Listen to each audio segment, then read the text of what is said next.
Bon, je vous fais cette dernière vidéo histoire de clarifier les choses autour de ce combat qui n'aura sans doute pas lieu parce que Booba il refuse. Il a eu pourtant la bonne idée au départ de proposer une personne tierce pour organiser le combat. Lui-même savait qu'on allait être en désaccord, comme il a dit au départ.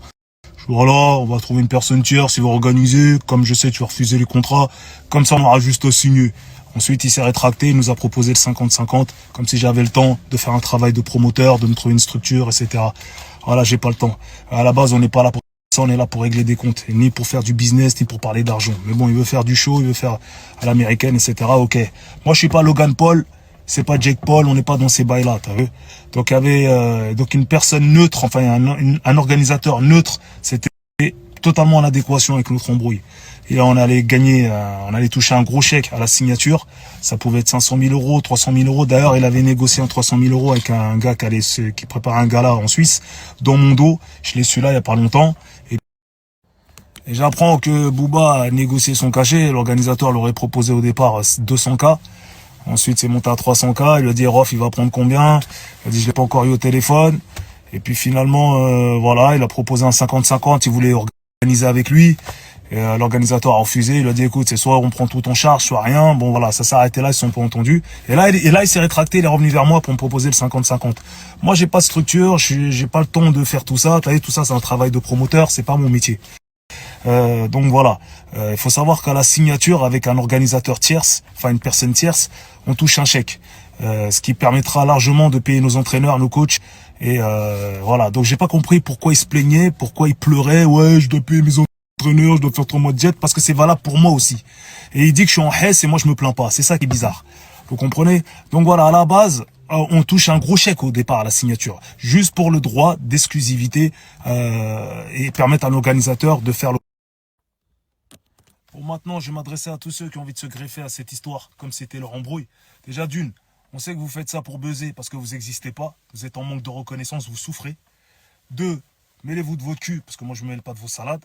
3, j'ai peut-être l'âge de votre père, t'as vu, j'ai pas votre mental. Et moi j'ai refusé aucun tête-à-tête, tous les mecs de ma génération le savent bien, peuvent témoigner. Booba il a vraiment pas mon parcours dans la street et vous n'allez pas inverser les rôles.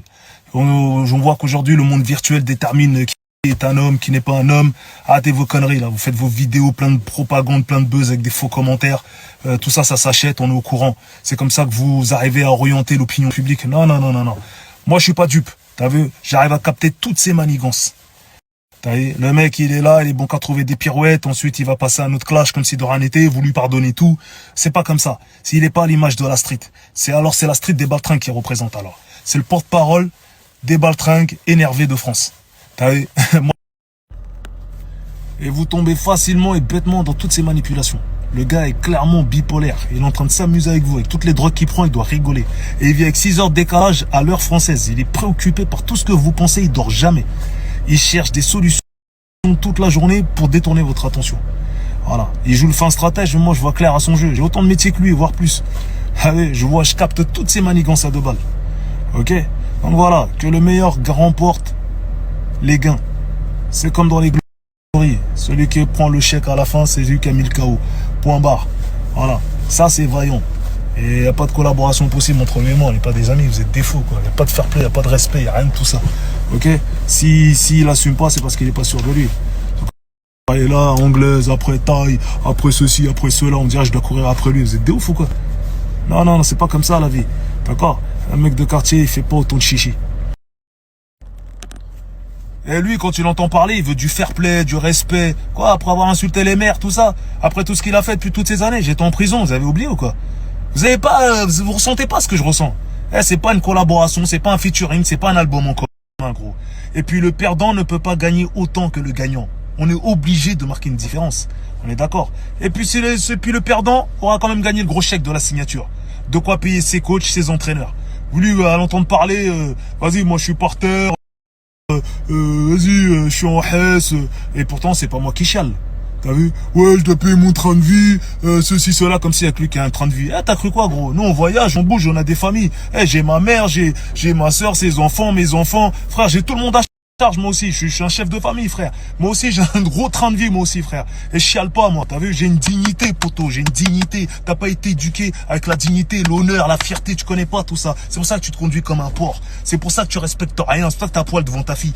Bon, c'est simple, je connais aucun bonhomme, aucun Ragel qui vient de la zone, même des quartiers riches, parce qu'il y en a qui ont réussi à se mettre bien, qui arrivent à s'identifier à Satanis de Booba. Pourtant, j'ai sillonné la France, les quartiers nord de Marseille, le 6-9, Lyon, toute l'île de France. Récemment, j'étais à Nanterre, 92. J'ai fait Aulnay, j'ai fait Corbeil, Grigny, le 7-7. Je te parle même pas du 7-8. Tout le monde me dit, nique-le. Je me demande c'est qui qu'il aime, en fait, ce gars-là. Même quand je passe les portes de l'aéroport, les agents d'escale, les hôtesses, tout le monde veut que je le nique. Alors voilà. Arrêtez de tomber dans le jeu, parce que voilà, on a l'impression que sur Internet, il a un soutien de ouf. Oui, il y a ces rapistes, mais aussi plein de faux coms. Ça s'achète, on m'a montré, on m'en a proposé. Ça, on peut envoyer des 20, des 40 coms, que ça soit sur Twitter, que ça soit sur Insta. Partout, tu peux polluer, les posts des gens avec des faux coms. C'est connu. Demandez aux artistes, ils vont vous le dire. Ok.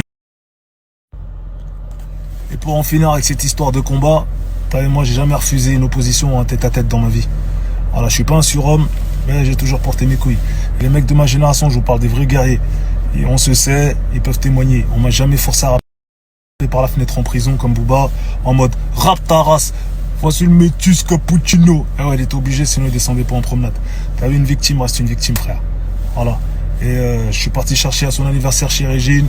Elle a entendu que j'étais dehors. T'as vu, une meuf, elle a entendu. Vas-y, je veux pas me battre, moi. Vas-y, c'est mon anniversaire. Vas-y. Eh ouais. Parle moins fort quand t'es bourré, gros. Une victime reste une victime. Maintenant, aujourd'hui, le monde virtuel veut inverser les rôles. Mais lui, il n'a pas mon parcours dans la street. Ça n'a rien à voir. Les enfants, vous avez poussé, vous avez grandi, vous êtes tous devenus des bonhommes. Mais voilà, il faut connaître l'histoire des gens. Parce que là, maintenant, ce qui se passe, c'est que vous vous trompez d'ennemi. Voilà. Ok. Le mec, il a ringardisé les quartiers, il est en train de twerker. Il est à poil dans sa douche, il est défoncé à la coke, il fait n'importe quoi. Vous le suivez. Voilà, si ce combat se fait, ça se fera à huis clos. Parce que vous savez très bien que ça va partir en couille s'il y a du public et aucun préfet de police va valider ce projet, oublié. Et la Fédération française de boxe va jamais valider ce projet non plus. Parce que voilà, vous savez très bien qu'elle a poussé un coup de gueule pour les matchs des influenceurs, dans le sens où elle a trouvé que c'était pas respectueux pour tout le circuit qu'il doit avoir. Pour passer d'amateur à professionnel, il faut une licence. On n'a pas de licence. On a passé la quarantaine, ça va poser un gros problème. C'est compliqué, oublie. On est obligé de parler de ces paramètres-là, parce que le public ignore tout ça. On est obligé d'en parler. Mais ça sert à rien de se raconter des histoires. Ok. Voilà. Donc l'organisateur gagnera 20%, le reste au vainqueur. Voilà, c'est comme dans la street. Quand tu tapes, tu gagnes, tu prends 2 couilles en plus, t'as 4 couilles à la fin. Voilà, frère, c'est la même chose. Au Glory, tu gagnes le gros chèque quand t'as gagné. Voilà, et le perdant peut pas gagner autant que le gagnant. C'est n'importe quoi, ça existe pas. Vous vous racontez des histoires. Je refuse quoi, moi? Lui, 8 comme lui, 10 comme lui, même frère. Voilà, moi je vous apporte du concret. J'ai un contrat à proposer. La tierce personne qui organise, enfin, l'organisateur, il est puissant, il est solide. Voilà, il prendra 20% sur les pay-per-view, les 80% pour le vainqueur. Au pire des cas, le perdant repart avec le chèque de la signature. C'est pas rien, c'est un gros chèque. Ok, ça parle en 300, 500K, enfin bref, on verra comment ça se négocie. Mais en tout cas, elle a de quoi payer ses entraîneurs, ses coachs. Ok, voilà, moi je suis serein, je vous parle que de choses concrètes. Il y a un contrat qui peut arriver rapidement sur la table. Ok, voilà, l'organisateur est solide et puissant. Il propose de nous envoyer un jet privé chacun. On part avec 8 personnes chacun de notre côté. Voilà, il prendra 20% sur les pay-per-view, les 80% pour le vainqueur. Au pire des cas, le perdant repart avec le chèque de la signature. C'est pas rien, c'est un gros chèque. Ok, ça parle en 300, 500K, enfin bref, on verra comment ça se négocie, mais en tout cas, elle a de quoi payer ses entraîneurs, ses coachs.